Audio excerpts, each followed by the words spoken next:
The Exile, actually it's about a person we all know. His trial, but not the conclusion. Tan Jin Kui. Remember his... But I know of those who had to go back. Yeah? So there you are, And this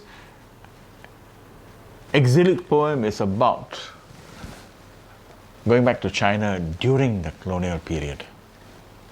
Remember, there was this movement to go back to China after about the 50s, and so on, and many Chinese school people went back.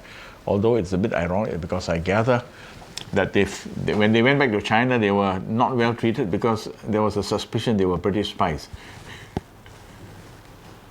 And you don't blame the Chinese because they had to be very suspicious. There was, the whole history of that period is a series of betrayals and realignments of power and so on. So you don't take chances, So and quite often you get sucked into this kind of movement.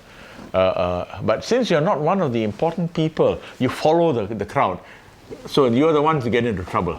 Or those are the types who get into trouble. They get caught, and people know when to disappear, and they don't know how to disappear, He was not made for politics, for change of principles, unhappy days, major sacrifice. Even a bit part in a tragedy seemed most unlikely.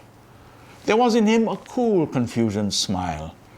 Some suitable history would have been a place in the family bank, consolidated by a careful match, a notable gain in family wealth, a strengthening of the clan, and ordinary life, ordinary longevity.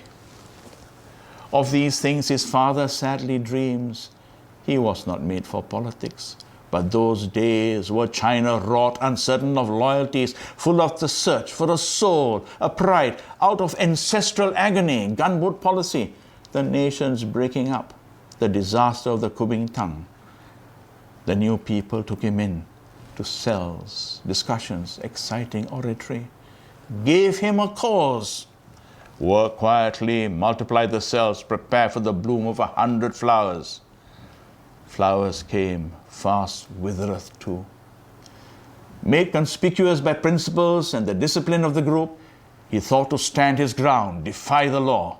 Reactionaries, he said. And so he stood in the dock. Many documents were read.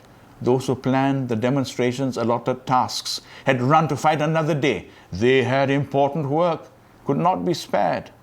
One need to arrange more demonstrations. Impersonally, the verdict was exile to the motherland, a new reality. He stood, pale, not brave, not made for politics.